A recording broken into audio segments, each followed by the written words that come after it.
Di sebuah lereng sunyi di kaki Gunung Merapi, terletak sebuah desa yang tak banyak disebut di peta, namun menyimpan banyak cerita yang lebih tua dari gunung itu sendiri. Namanya Watu Geni. Dari jauh, desa itu tampak seperti tempat peristirahatan sempurna dari keramaian dunia. Pohon pinus tumbuh menjulang, kabut turun setiap pagi dan petang, menutup jalanan setapak dengan tirai putih yang nyaris tak bisa ditembus mata.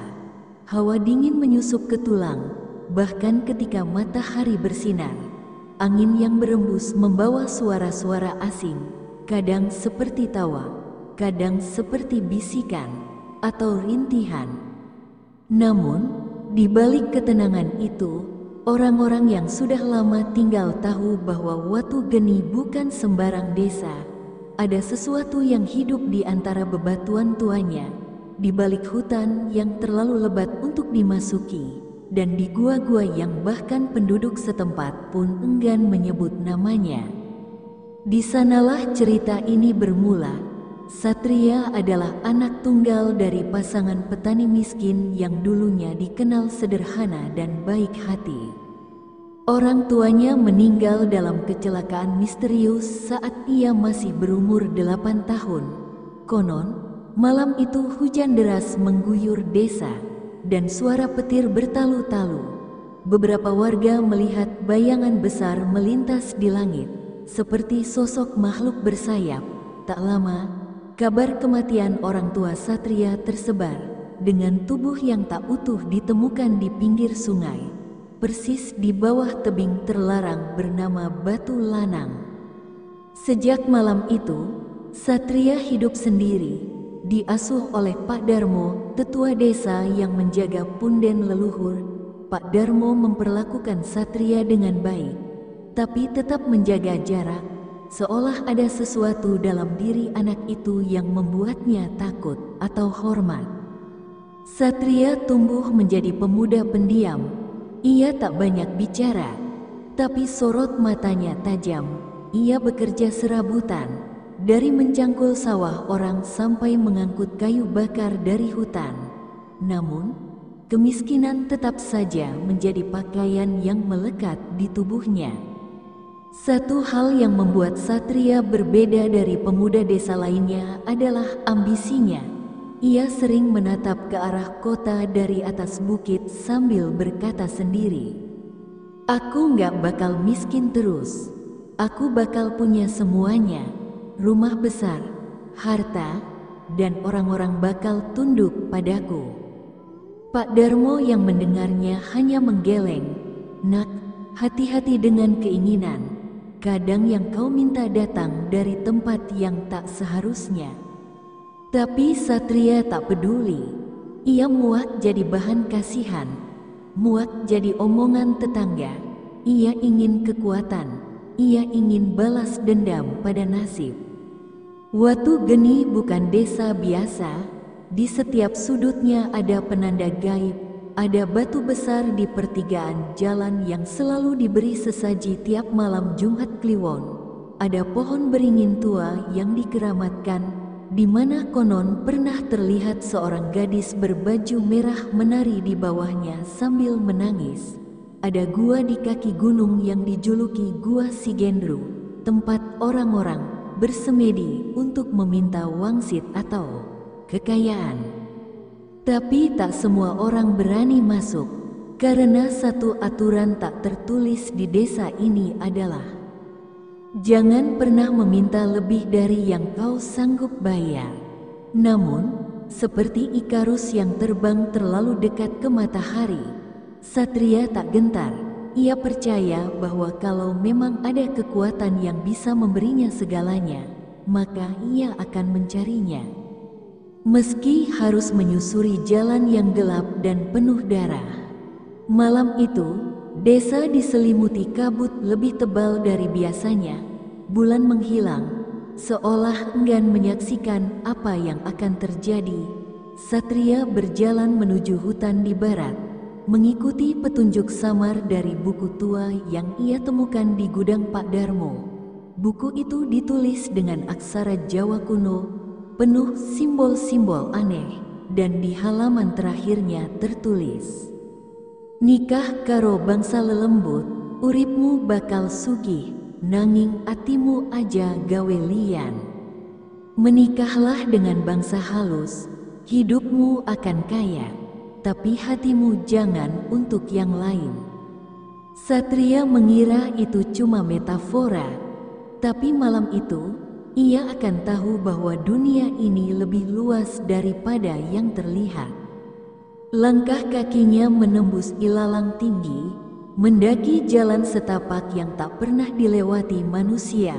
Ia menuju sebuah tempat yang disebut hanya dalam bisik-bisik, Watu Sing Ngadek, batu yang berdiri sendiri di tengah hutan. Tempat batas antara dunia manusia dan dunia jin dikatakan sangat tipis. Ketika ia tiba, waktu terasa berhenti, suara jangkrik menghilang, angin pun tak lagi bertiup. Dan dari balik kabut, muncullah seorang lelaki tua bertongkat, mengenakan jubah hitam dan mata seperti bara api. "Sudah waktunya, bocah," kata lelaki itu, suaranya seperti gema dari dasar gua. Satria menelan ludah. "Sampeyan, Kirekso," lelaki itu mengangguk pelan. "Kau siap menerima apa yang kau inginkan dan memberikan apa yang akan diambil darimu?" Satria mengangguk tanpa ragu. Dan dari sinilah perjanjian itu dimulai. Cerita baru saja dimulai. Tapi aura mistis desa Watu Geni sudah membayangi. Satria sudah melangkah ke dalam dunia yang tak bisa ia pahami sepenuhnya. Dan ketika seseorang sudah dipilih, tak ada jalan kembali. Malam itu, hutan Watu Geni seperti berubah wujud. Pepohonan yang biasanya tampak menjulang teduh, kini berdiri bagai penjaga tua dengan batang berlumut dan daun-daun yang bergerak tak wajar. Akar-akar tampak seperti tangan yang siap meraih siapa saja yang masuk terlalu dalam. Kabut menyelimuti seluruh jalur, membuat jarak pandang hanya beberapa langkah ke depan. Suara burung malam yang biasa bersahutan mendadak senyap.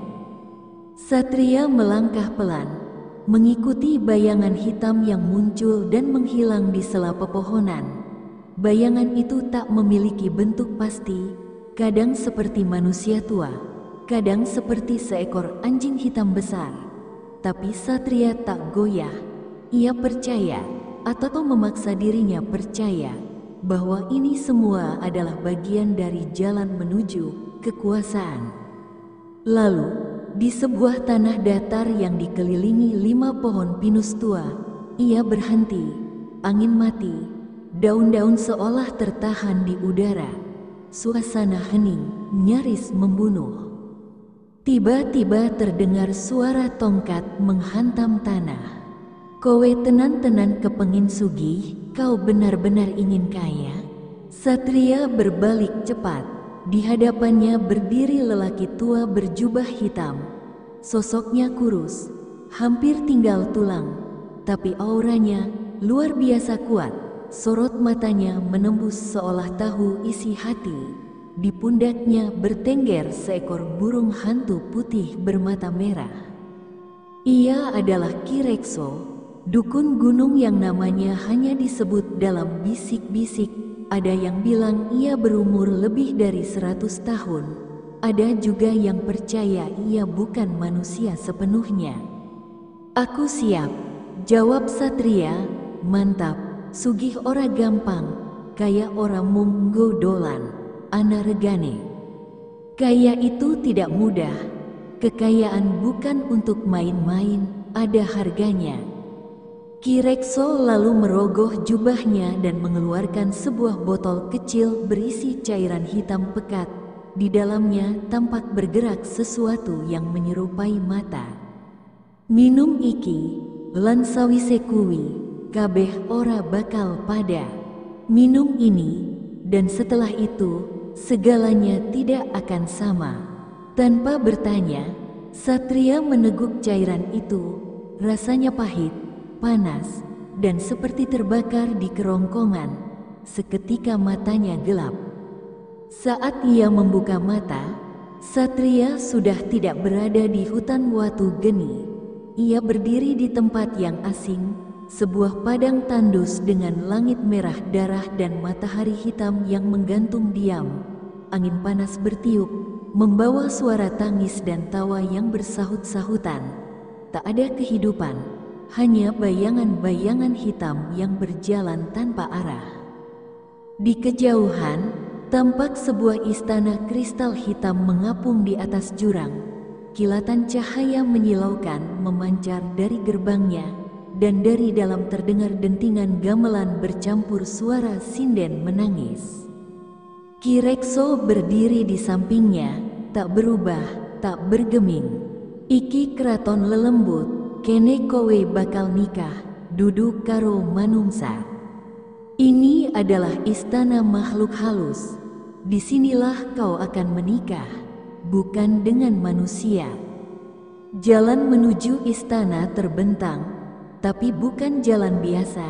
Itu adalah jembatan dari tulang belulang, dengan darah yang mengalir di sela-selanya. Setiap langkah Satria diikuti oleh bayangan lain yang tak bisa ia lihat. Saat sampai di gerbang, dua sosok tinggi berkulit abu-abu dan bersayap menyambut. Mata mereka merah, lidahnya panjang, dan kuku mereka seperti belati. "Penganten wis teka," kata mereka serempak, "mempelai sudah datang." Gerbang terbuka perlahan, dan dari dalam keluarlah sosok wanita, atau lebih tepatnya, entitas perempuan. Parasnya luar biasa, cantik, tak terlukiskan dengan kata. Namun matanya bukan milik manusia, penuh kegelapan, dan ketika ia menatap Satria, seolah seluruh tubuhnya membeku. Ia adalah Nyi Karina, putri dari bangsa jin yang ditakuti di 7 dimensi. "Kowe gelem dadi kagungan ingsun, apakah kau bersedia menjadi milikku?" Satria terdiam. Semua naluri dalam dirinya menjerit untuk lari, tapi nafsu, ambisi, dan luka masa lalunya lebih kuat dari rasa takut. "Aku gelem, aku bersedia." Ritual pernikahan dilakukan dengan cara yang tak pernah bisa dipahami oleh manusia biasa. Di dalam ruangan kristal hitam, Satria duduk bersila di atas lingkaran merah yang terukir dengan simbol-simbol kuno. Nyi Karina berdiri di hadapannya, dan di sekeliling mereka, makhluk-makhluk dari dunia lain berkumpul. Ada yang menyerupai manusia, ada yang berwujud bayangan, dan ada pula yang tak punya bentuk sama sekali. Mantra dibaca oleh Ki Rekso, yang kini mengenakan mahkota dari tanduk rusa dan memegang tombak yang menyala api biru. "Siji, loro, telu, janji wis katur. 1, 2, 3, janji telah disampaikan." Satria menyebut namanya, lalu menyebut nama Nyi Karina, dan bersumpah setia. Setelah itu, ia harus memberikan maharnya 3 tetes darah dari jantungnya sendiri. Begitu darah menetes ke lantai, lingkaran merah menyala terang, jeritan menggema dari segala penjuru, udara bergetar, tanah berdenyut, dunia manusia dan dunia jin bersatu untuk sesaat. Dan begitu ritual selesai, Nyi Karina memeluk Satria dan berbisik, "Mulai saiki, kabeh kekarepanmu bakal kajaba, nanging atimu mung kanggo aku. Opo wae sing ngelanggar bakal ilang. Mulai sekarang, semua keinginanmu akan terkabul, tapi hatimu hanya untukku. Siapapun yang melanggar akan hilang." Lalu semuanya menghilang. Satria terbangun lagi di tengah hutan, di tempat awal ia bertemu Ki Rekso. Tapi kini tubuhnya terasa berbeda. Udara di sekelilingnya terasa ringan, seperti dunia tunduk padanya. Dan dari kejauhan, terdengar suara lembut yang memanggil, "Mas, aku di kene." "Kakak, aku di sini." Satria telah menikah dengan makhluk dari dunia lain. Ritual sudah selesai. Perjanjian sudah diteken. Dan kini, dunia akan mulai berubah. Tidak untuk kebaikan. Hujan tipis turun pagi itu di desa Watu Geni. Tak seperti biasanya, hujan membawa aroma anyir, seperti darah segar yang tercampur tanah basah. Penduduk desa tak banyak keluar rumah. Mereka hanya menatap dari balik jendela, seolah tahu bahwa ada sesuatu yang telah berubah di desa mereka. Sesuatu yang tak bisa mereka jelaskan. Di rumah kecil peninggalan orang tuanya, Satria duduk diam. Wajahnya pucat, matanya kosong menatap lantai kayu yang retak. Sudah seminggu sejak malam di mana ia dinikahkan dengan makhluk dari dunia lain. Dan sejak itu, tidur malamnya tak pernah benar-benar tenang. Setiap kali ia memejamkan mata, ia kembali ke istana kristal hitam. Di sana, Nyi Karina selalu menunggunya. Ia mengenakan gaun pengantin berwarna merah darah, tersenyum dengan mata hitam yang dalam, dan memanggilnya dengan suara yang bisa meluluhkan sekaligus menakutkan. "Mas Satria, wis wayahe. Mas Satria, sudah waktunya." Satria tak tahu waktunya apa, tapi setiap kali ia mendengar itu, tubuhnya menggigil. Dan saat terbangun, ia selalu mendapati sesajen berubah posisi, cermin rumah retak, dan jejak kaki basah dari luar hingga ke kamarnya. Orang-orang desa mulai memperhatikan perubahan pada Satria. Bukan cuma karena ia tiba-tiba mulai mengenakan pakaian bagus dan sepatu baru, tapi juga karena auranya terasa berbeda. Seorang anak kecil yang bermain di depan rumahnya tiba-tiba menangis keras tanpa alasan. Seekor kucing milik tetangga ditemukan mati di depan pintu rumah Satria, dengan bulu berdiri dan mata melotot, seolah melihat sesuatu yang tak bisa dijelaskan. Beberapa tetangga mengaku melihat sosok wanita berambut panjang, berpakaian putih, berdiri di jendela kamar Satria setiap malam Jumat. Tapi saat ditanya, Satria hanya tertawa kecut. "Nggak ada siapa-siapa, mungkin bayangan." Tapi bayangan tak meninggalkan bau melati setiap pagi. Bayangan tak membisikkan namamu saat kau sendirian. Bayangan tak membuatmu mengigau sambil menangis dalam tidur. Seminggu setelah pernikahan gaib, rejeki datang dengan cara tak masuk akal. Seorang juragan dari kota lewat desa dan tiba-tiba membeli semua hasil panen Satria dengan harga 5 kali lipat. Ia bahkan membelikan Satria sepetak tanah baru di sisi timur desa. Warga mulai iri. Mereka menduga Satria mendapat pesugihan, tapi tak ada yang berani bertanya langsung. Namun, Satria tahu, semua itu bukan tanpa konsekuensi. Tiap malam, saat angin menderu dan kabut mulai turun, pintu kamarnya terbuka sendiri. Lampu padam, udara menjadi dingin, dan suara langkah pelan terdengar dari dapur ke ruang tengah, lalu berhenti persis di depan kamarnya. "Tok, tok, tok, Mas, buka no, buka, Mas." Dan ketika pintu terbuka, tak ada siapa-siapa, hanya bau melati dan angin dingin yang menyergap. Pernikahan dengan bangsa jin bukan hanya ikatan batin, tapi ikatan eksistensi. Hati dan tubuh Satria kini menjadi pintu antara dua dunia. Ketika Nyi Karina ingin hadir, ia hadir. Ketika ia ingin bicara, maka suara-suara dalam kepala Satria tak bisa dihentikan. Suatu malam, Satria mencoba untuk tidak tidur. Ia duduk dengan mata terbuka, menyalakan semua lampu di rumah. membaca kitab kuning warisan Pak Darmo untuk mencari cara melindungi diri.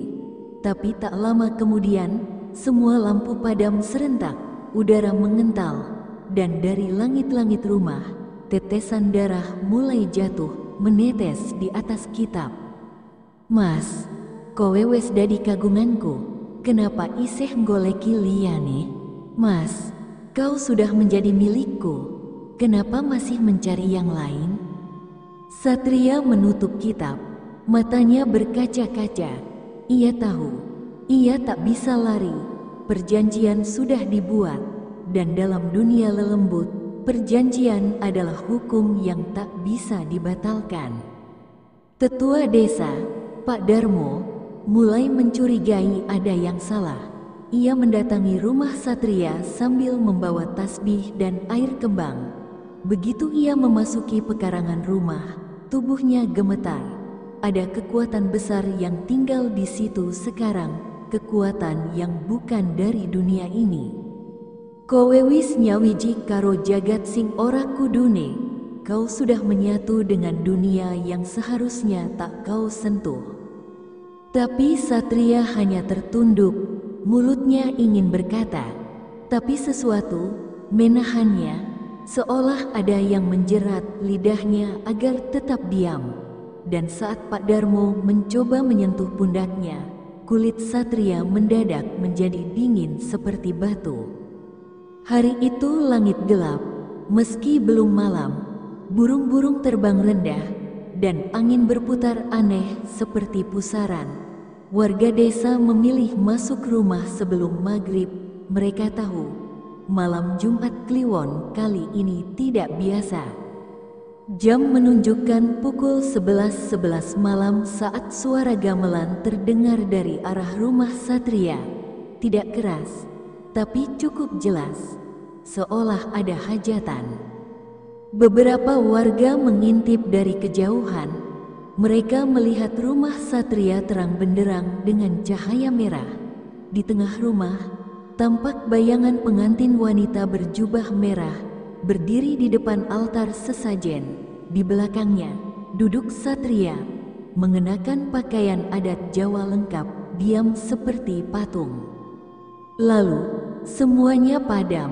Malam itu menjadi awal dari berbagai kejadian tak masuk akal di desa.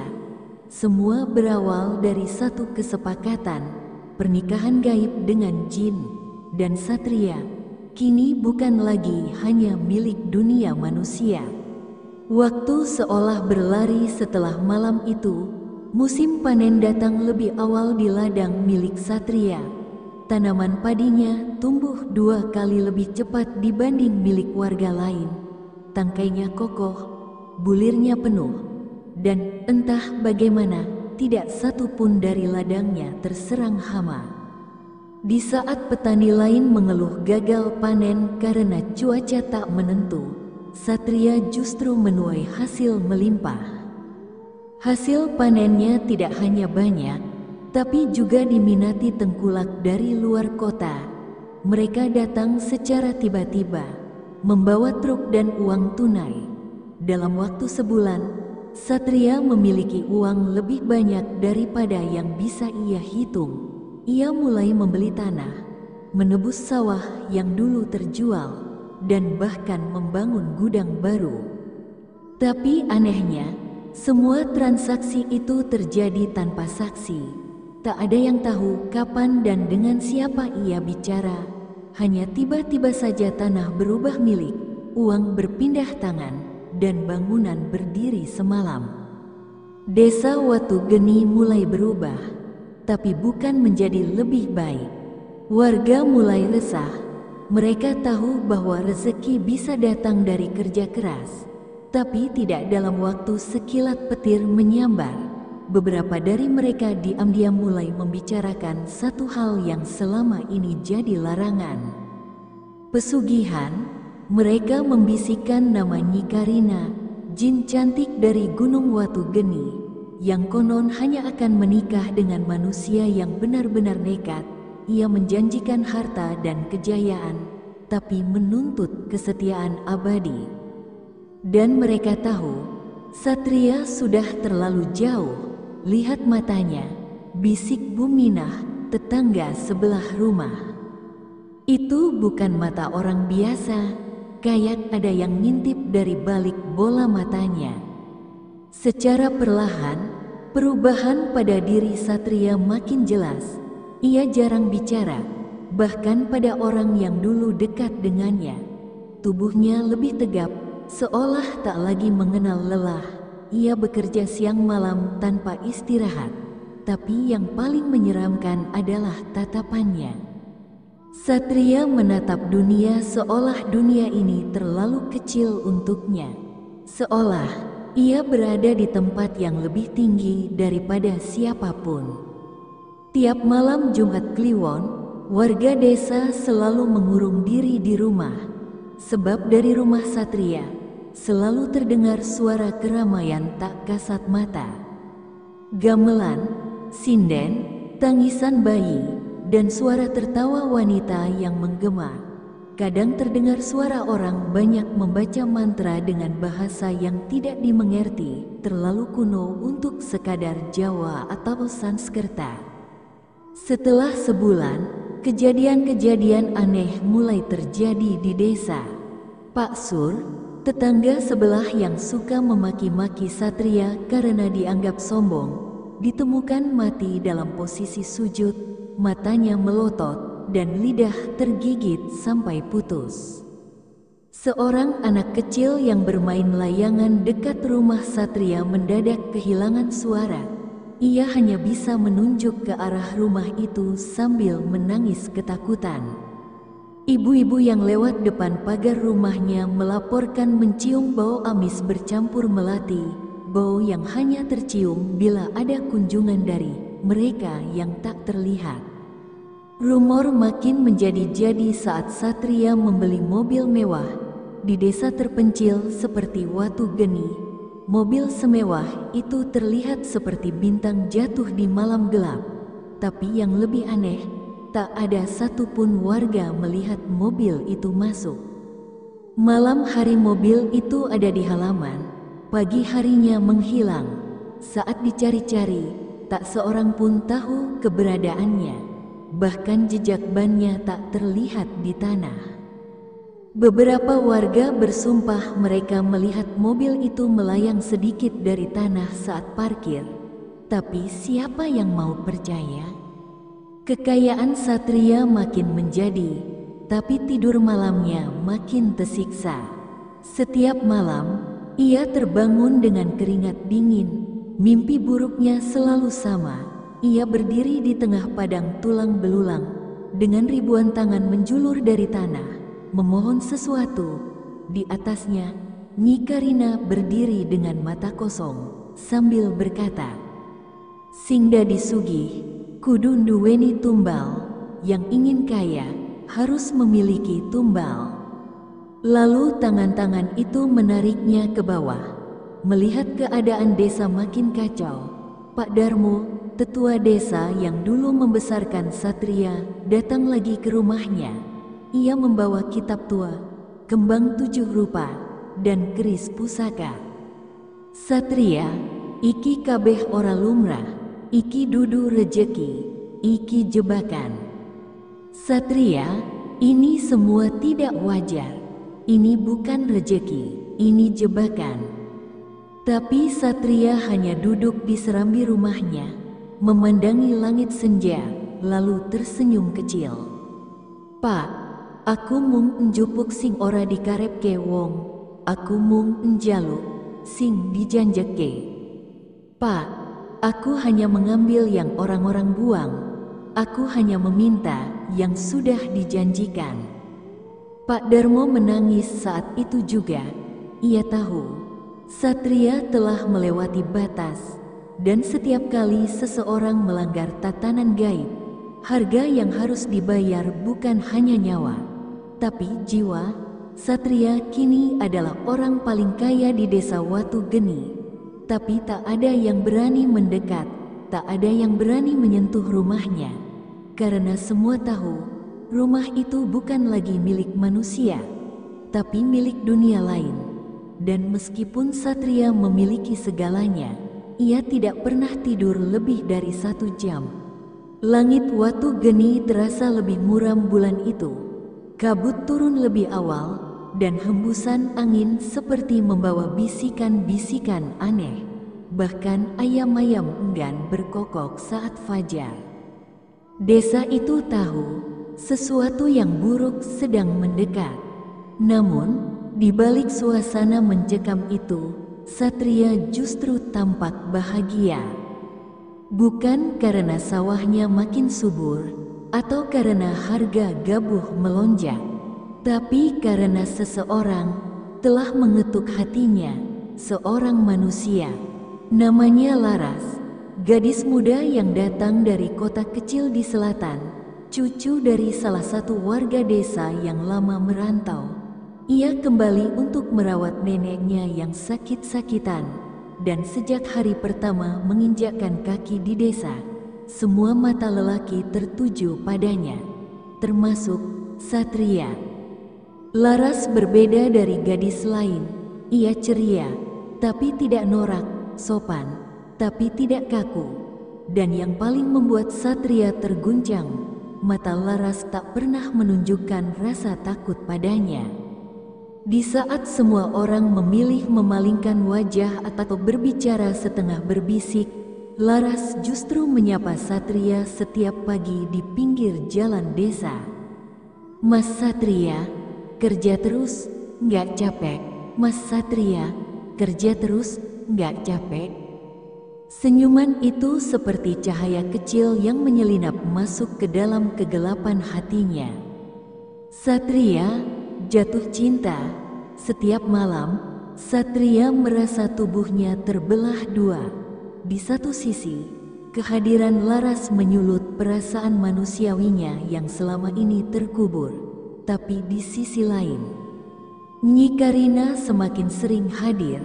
Kini ia tak hanya muncul dalam mimpi, tapi di cermin, di bayangan air, di suara angin yang berbisik di telinga. Dan setiap kali Laras menyapanya, aroma melati di rumah Satria berubah menjadi bau daging busuk. Satria mencoba mengabaikannya, tapi malam itu, saat ia duduk di pinggir ranjang, suara gaib berbisik pelan.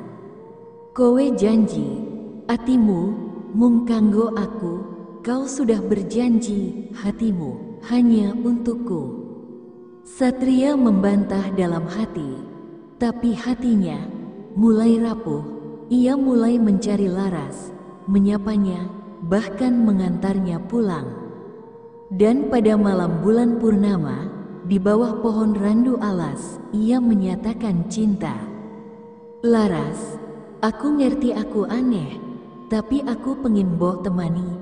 Aku wis suwe urip dewekan. Laras, aku tahu aku aneh, tapi aku ingin kamu temani. Sudah lama aku hidup sendirian." Laras terdiam, wajahnya merah, tapi akhirnya ia menjawab, "Kalau Mas Satria serius, aku pun nggak keberatan." Dan pada detik itu, Nyi Karina tahu, malam setelah pernyataan cinta itu, suara sinden terdengar dari arah hutan, tapi berbeda. Kali ini bukan irama gamelan, tapi tangisan perempuan yang menggema dari balik pepohonan, diikuti suara tertawa serak dan jeritan hewan. Pagi harinya, nenek Laras ditemukan mati. Matanya membelalak, tubuhnya kaku dalam posisi berdoa, dan di sekujur tubuhnya ditemukan bekas cakar panjang, dalam, dan membara seperti terbakar. Laras terpukul. Ia tak bisa berkata apa-apa saat Satria datang melayat. Tapi entah kenapa, saat mereka bersentuhan, tubuh Laras gemetar seperti tersetrum. Ia hanya berbisik pelan, "Kenapa? Rumahmu bau melati banget, Mas." Setelah malam itu, 3 kejadian aneh menimpa Satria sebagai peringatan keras dari Nyi Karina. Cermin rumahnya retak membentuk wajah Laras, menangis darah. Air sumur mendadak berubah merah, tapi hanya saat Satria yang menimba. Seekor burung gagak dengan mata putih mendarat di atap rumahnya setiap senja, mengeluarkan suara seperti anak kecil memanggil. "Maas, Maas, Pak Darmo datang lagi." Kali ini dengan raut wajah penuh marah, ia menggertak Satria. "Kowe wis lali karo janji, kowe lagi main geni, Le. Kamu sudah lupa dengan janji, kamu sedang bermain api, nak." Tapi Satria membalas dingin, "Laras ora salah, Pak. Aku mung pengin urip normal, punya keluarga, orang ngelakoni urip setengah-setengah." "Laras tidak salah, Pak. Aku hanya ingin hidup normal, punya keluarga, tidak menjalani hidup yang setengah-setengah." Namun dunia gaib tidak menerima setengah hati, dan kesetiaan bagi bangsa jin adalah hukum mutlak. Meski semua pertanda sudah muncul, Satria tetap nekat. Ia melamar Laras secara resmi di hadapan keluarga dan tetua desa. Lamaran diterima. Tanggal pernikahan ditetapkan Jumat Legi bulan depan. Dan pada malam itu, desa Watu Geni diguncang. Langit menghitam meski tak hujan. Petir menyambar 3 kali dari arah utara. Pohon beringin keramat tumbang tanpa angin. Dan di seluruh desa, anak-anak kecil menangis bersamaan. Warga tahu, jin itu marah. Beberapa malam sebelum hari pernikahan, Laras menghilang. 2 warga melihatnya berjalan ke arah bukit dalam keadaan seperti orang tidur, matanya kosong, tubuhnya melayang beberapa sentimeter di atas tanah. Tak lama, terdengar jeritan panjang dari arah gua si Gendru. Jeritan itu menggema sampai dini hari. Laras tidak pernah ditemukan, dan di tengah rumah Satria tertulis dengan darah, "Aku wis ngelingke, aku sudah mengingatkan." Pagi itu, desa Watu Geni tak seperti biasanya. Langit tak tampak meski matahari sudah tinggi. Kabut tebal menggantung di antara pohon dan rumah-rumah, menelan suara-suara pagi yang biasanya riuh. Ayam tak berkokok, kambing tak mengembik, dan yang paling aneh, burung-burung menghilang. Warga desa tahu, hari itu adalah hari setelah Satria melanggar perjanjian. Dan dunia gaib sedang bersiap menagih. Sudah 5 hari sejak Laras menghilang. Pencarian dilakukan oleh warga, bahkan mengundang bantuan dari luar desa. Tapi jejaknya seolah dihapus dari bumi. Tak ada bau, tak ada jejak kaki, tak ada petunjuk. Yang tertinggal hanya satu, gaun putih Laras, tergantung di pagar rumah Satria, basah kuyup oleh embun, padahal malam sebelumnya tak turun hujan. Saat Pak Darmo melihat gaun itu, ia langsung bersimpuh dan berdoa. Bibirnya bergetar saat membaca doa-doa tolak bala, tapi air matanya jatuh tak terbendung. Dadi benar, Karina wis njupuk tumbale. Ternyata benar, Karina sudah mengambil tumbalnya. Satu persatu, hal-hal aneh mulai terjadi, dan tak hanya di rumah Satria, tapi di seluruh desa. Sumur-sumur desa mengering, tapi dari dasarnya tercium bau amis. Warga mulai kesurupan, anak kecil, ibu rumah tangga, bahkan orang tua. Mereka bicara dengan suara berat, mata melotot ke atas, dan menyebut nama Satria berkali-kali. Ternak mati tanpa luka, tapi darah mereka hilang, tubuh mereka kering seperti jerami. Pada malam ke-7 sejak hilangnya Laras, seluruh desa mati lampu, bukan karena listrik padam, tapi karena lampu tak bisa menyala sama sekali. Dan dari kejauhan terdengar suara sinden menangis. Dalam kepanikan dan rasa bersalah, Satria memutuskan pergi dari desa. Ia menyuruh sopirnya membawa mobil ke kota untuk mencari jawaban. Tapi saat mobilnya mulai melewati batas desa, ban mobil meledak, mesin mati, sopirnya pingsan tiba-tiba, dan dari kaca spion, Satria melihat Nyi Karina duduk di jok belakang. Wajahnya pucat, rambutnya panjang menutupi tubuh, dan matanya menyala merah. "Kowe arep menyang endi? Rumahmu kene, aku kene." Garis bawah, "Mau kemana kamu? Rumahmu di sini, aku di sini." Satria keluar dari mobil sambil gemetar, berlari ke dalam hutan.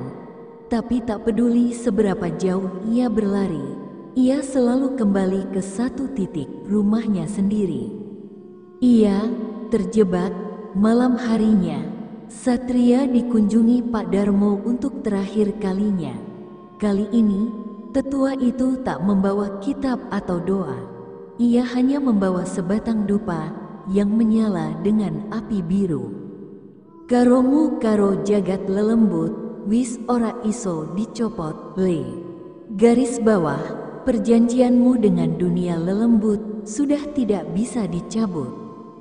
Nanging, yen kowe pengin nyelametke liyan, kowe kudu nyerah ke tumbal liyane. Garis bawah, tapi jika kamu ingin menyelamatkan orang lain, kamu harus menyerahkan tumbal baru. Satria terdiam. Di luar rumahnya, suara gamelan mulai terdengar. Angin dingin masuk dari sela-sela papan kayu, membawa suara-suara anak kecil tertawa dan menangis bersamaan. Satria berjalan ke arah kamar belakang, tempat ia dulu menyimpan pusaka peninggalan ayahnya. Di sana ada keris Kiai Sengkolo, keris yang konon bisa memutus ikatan gaib, tapi dengan harga jiwa. Malam itu, Satria melakukan ritual sendiri.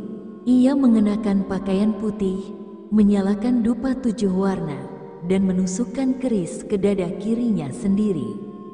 Darah memercik, tapi tubuhnya tidak roboh. Justru, tangannya berubah hitam, seperti arang terbakar. Ia mendengar suara dari dalam kepalanya, "Iki dudu carane nyelametke owek dewe. Iki carane nyelametke desa. Tapi kowe kudu iso ninggalake kabeh. Ini bukan cara menyelamatkan diri. Ini cara menyelamatkan desa.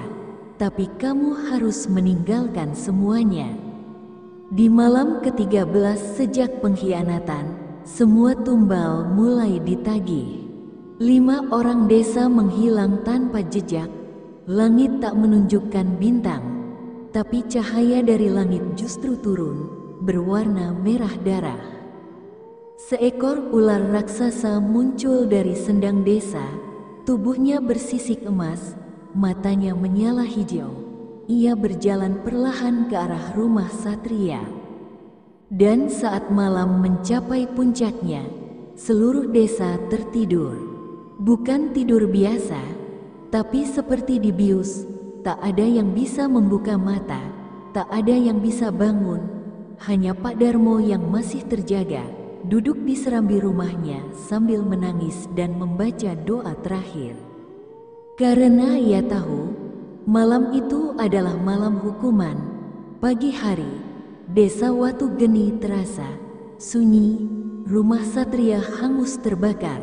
Di tengah abu, ditemukan keris Kiai Sengkolo menancap di tanah. Tak ada jenazah, tak ada darah, hanya selembar kain putih yang terbentang di atas tanah. Bertuliskan, "Janji iku ora dolanan, tresna iku kudu siji, aku ora lunga, aku mung nunggu, janji bukan mainan, cinta harus satu, aku tidak pergi, aku hanya menunggu." 15 tahun telah berlalu. Desa Watu Geni kini hanya menjadi catatan usang dalam buku sejarah lokal. Tak ada yang benar-benar tahu apa yang terjadi di sana. orang-orang hanya mengingat satu hal. Desa itu menghilang dari peta. Secara administratif, Watu Geni memang masih tercatat, tapi jika kamu bertanya ke penduduk sekitar, mereka hanya menggeleng. Oh, itu dulu memang ada, tapi sekarang udah nggak ada jalannya. Katanya tanahnya longsor atau ditutup pemerintah. Kalau kamu ke sana, HP-mu nggak bakal ada sinyal. Tapi semua itu hanya alasan untuk menutupi fakta bahwa desa itu dikutuk. Di tahun 2025, seorang mahasiswi jurusan antropologi bernama Tiara tertarik dengan kisah-kisah rakyat yang terlupakan. Ia sedang menyusun skripsi bertema desa-desa yang hilang di Jawa, antara mitos dan fakta. Saat menelusuri arsip lama di perpustakaan daerah, ia menemukan peta tua dengan tanda merah kecil yang diberi label Watu Geni, dilarang masuk. Tiara penasaran. Tak ada penjelasan lebih, tak ada artikel, tapi catatan kaki di peta itu menulis kalimat aneh. Desa ini hilang bukan karena bencana, tapi karena dosa. Dan itu cukup untuk membuat Tiara menyelidikinya lebih dalam. Tiara dan dua temannya, Raka dan Adis, memutuskan pergi ke lokasi yang diduga bekas Watu Geni. Mereka melewati hutan pinus, sawah tua yang ditinggalkan, dan jalan kecil yang nyaris tertutup rerumputan. Google Maps tak membantu. Kompas pun berputar-putar seperti kehilangan arah. Tapi akhirnya, mereka menemukan gerbang tua dari batu, setengah runtuh, dengan ukiran yang nyaris terhapus waktu. Di atasnya tertulis, Sugeng Rawuh, Watu Geni. Langit langsung berubah kelabu. Udara terasa lebih berat, suara alam menghilang. Saat mereka memasuki desa, pemandangan yang mereka lihat tak masuk akal. Rumah-rumah masih utuh, perabotan di dalamnya masih tersusun rapi. Bahkan, sisa makanan basi masih ada di atas meja. Seolah orang-orang pergi dalam sekejap, atau lebih tepatnya, dihilangkan. Tak ada jasad, tak ada kerangka, tapi bau melati memenuhi seluruh udara, samar dan menusuk. Di tengah desa, berdiri sebuah rumah besar yang tak terbakar seperti yang diceritakan legenda, tapi tampak seperti baru saja ditinggalkan. Halaman depannya ditumbuhi ilalang, tapi pintunya tak terkunci. Tiara masuk lebih dulu. Dinding-dindingnya dipenuhi coretan bahasa Jawa kuno. Cermin besar di ruang tamu tertutup kain putih, tapi kain itu basah, seolah habis dicuci darah. Di ruang tengah, mereka menemukan keris tua tertancap di tanah, dan di bawahnya, foto seorang pria muda dan wanita berbaju putih. Wajah pria itu sama persis seperti lukisan-lukisan di museum rakyat yang mereka lihat sebelum kesini. Itu Satria. Tapi wanita di foto bukan laras.